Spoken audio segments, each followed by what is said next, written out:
You are currently building a prison cell out of your own gold, and you are celebrating the fact that the bars are tax deductible. The narrative of the American dream has been carefully curated for decades, distilled into a single, rhythmic heartbeat. Work, save, retire. At the center of this financial religion sits the 401k, a tax-advantaged monolith that promises a golden sunset in exchange for 40 years of obedience. For most, the ultimate badge of financial maturity is the max out, reaching that IRS-mandated ceiling, $23,000 a year of your hard-earned capital, locked away behind a door you're not allowed to open for decades. We have been told that more is always better, that filling this specific bucket to the brim is the peak of fiscal responsibility. But if you look closely at the architecture of the tax code and the shifting tectonic plates of the global economy, a different, more unsettling picture begins to emerge. The math that worked in 1980 is not the math of 2024. In fact, for a growing segment of high performers, entrepreneurs, and strategic thinkers, maxing out a 401k is not an achievement. It is a structural trap. It is a psychological sedative designed to keep you productive and predictable, while the government quietly retains a lien on your future freedom. Think of your wealth as a liquid asset. In a world characterized by extreme volatility, rapid technological disruption, and geopolitical shifts, liquidity is your only real defense. It is the fuel for pivots, the capital for once-in-a-decade opportunities, and the shield against the unforeseen. When you max out your 401k, you are effectively taking your most valuable resource, your current cash flow, and handing it over to a custodian who promises to return it to you in 30 years, provided the government does not change the rules in the meantime. You are voluntarily entering into a contract where you carry 100% of the investment risk, and the IRS holds 100% of the regulatory leverage. The psychological comfort of the automatic contribution is a double-edged sword. It creates a set-it-and-forget-it mentality that ignores the most critical variable in wealth creation: opportunity cost. Every dollar that sits inside that restricted shell is a dollar that cannot be used to buy a distressed property during a market crash, cannot be used to seed a side venture that could triple your income, and cannot be touched without a predatory 10% penalty plus ordinary income tax. You are paying for safety, but you are buying a lack of options. You are betting that the tax brackets of the future will be lower than they are today, a bet that, given the current trajectory of national debt, is mathematically precarious at best. We have been conditioned to fear the tax bill today, so we push it off into an invisible tomorrow. We celebrate the tax deduction as if it is a gift, failing to realize it is actually a growing liability. You are not avoiding taxes. You are partnering with the federal government on an account where they get to decide what their percentage of the profits will be 30 years from now. Imagine starting a business with a partner who contributes no capital, takes no risk, but has the unilateral power to decide how much of the profit they take when you decide to close shop. You would never sign that contract in the private sector. Yet, that is exactly what a traditional 401k represents. The real danger is not just the tax rate or the lack of access. There is a deeper, more systemic flaw in the max-out strategy, a flaw that involves the way we value time versus the way we value compounding. We are told to wait for the harvest, but what happens when the very ground the harvest is planted on begins to shift? What if the safe path is actually the most dangerous gamble of all? Because while you are focused on filling that one specific bucket to the top, you are missing the massive, gaping hole in the bottom of the entire philosophy. The hole in the bottom of the bucket is not a lack of discipline, it is a lack of control. When you max out your 401k, you are making a massive, irreversible bet on a variable you cannot influence. the future whims of the United States government. Consider the raw numbers.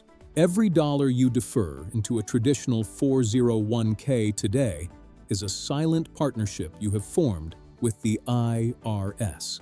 You are taking a tax break now at current historical lows, but you are handing the government a blank check to be cashed 30 years from now. Look at the trajectory of national debt. Look at the aging demographics and the insolvent social safety nets. To believe that tax brackets will be lower or even stay the same when you reach 60 is not a strategy, it is a hope.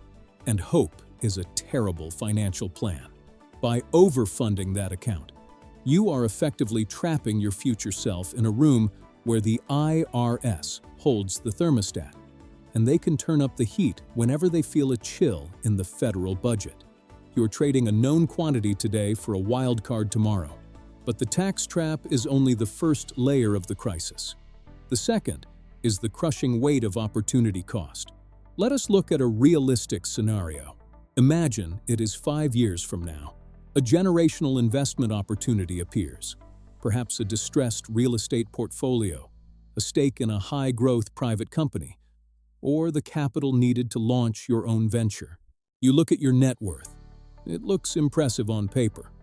7 figures, perhaps, but that wealth is locked behind a glass wall. To touch it before age 59 and a half, you must pay a 10% penalty and full ordinary income taxes. In a high-income bracket, you are essentially paying a 40 or 50% exit fee just to access your own labor. While you were busy maxing out, you forgot to build the bridge to get you to the finish line. You have built a massive engine, but you have forgotten to buy the fuel for the journey. This is the liquidity trap. By overfunding a restricted account, you are sacrificing the agility of your present self for the theoretical comfort of your elderly self. You are trading the ability to capitalize on life's biggest breaks for the safety of a target date fund that barely beats inflation after fees and inflation are accounted for. The 401k was never meant to be your primary wealth-building tool. It was a corporate shift in the late 70s designed to move the burden of retirement from the company's pension fund to the individual's paycheck. It was a cost-saving measure for big business, rebranded as financial empowerment. When you blindly max it out, you're playing a game designed by someone else with rules that can change at any moment. The data-driven alternative is not to stop saving. It is to start diversifying the location of your capital. This is what the elite do differently. They do not just focus on asset allocation. They focus on tax location. The strategy begins with the match. You contribute only up to what your employer matches. That is an immediate, guaranteed 100% return on your investment. It is the only free lunch in finance, and you should eat it every single time. But the moment that match is secured, the script must flip. You pivot. Instead of dumping the next $15,000 into that same locked box, you look toward the Roth IRA or the Roth 401k. You pay the tax now at today's known, historically low rates to ensure every cent of growth is yours, and yours alone, forever. You buy your freedom up front. Then, you look toward the taxable brokerage account. Yes, it lacks the immediate tax deduction, but it grants you something far more valuable: the freedom to pivot. It allows for tax loss harvesting and capital gains treatment, which is historically much lower than the ordinary income tax rates your 401k withdrawals will be subjected to. Most importantly, a taxable brokerage account is your opportunity fund. It is the capital that allows you to buy the dip, start the business, or retire at 45 instead of 65. It is the bridge. Without it, you are a paper millionaire who is cash flow poor, a common and tragic phenomenon among the American professional class. You see people with $2 million in a 401k who are terrified of a $3,000 emergency repair because their liquidity is non-existent. True wealth is not just a number on a screen. It is the autonomy to make decisions without asking for permission from a custodian or a tax code. The 401k is a tool, not a destination. When used correctly, it is a small part of a broader, more aggressive strategy. When used blindly, it is a set of golden handcuffs. The person who secures the match, fills their Roth, and then aggressively builds a liquid, taxable portfolio is the person who wins in the 21st century economy. They have the tax-free growth of the Roth, the free money of the match, and the tactical agility of the brokerage.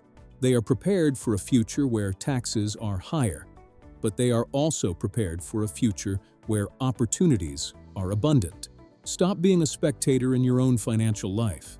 Stop following the herd off the cliff of deferred living. Secure the match, then take the wheel. Build a fortress of liquidity. Invest in assets you can control. Because when the economic landscape shifts, and the data suggests it will shift violently, the person with the most options wins, not the person with the biggest locked box. The path to financial independence is not found in a glossy brochure in the HR office. It is found in the courage to stop following the standard operating procedure and start calculating the true cost of your safety. Do not just save for a version of yourself that is 60 years old. Build a life that the current version of you can actually lead. Control is the only true hedge against uncertainty. That is the ultimate return on investment.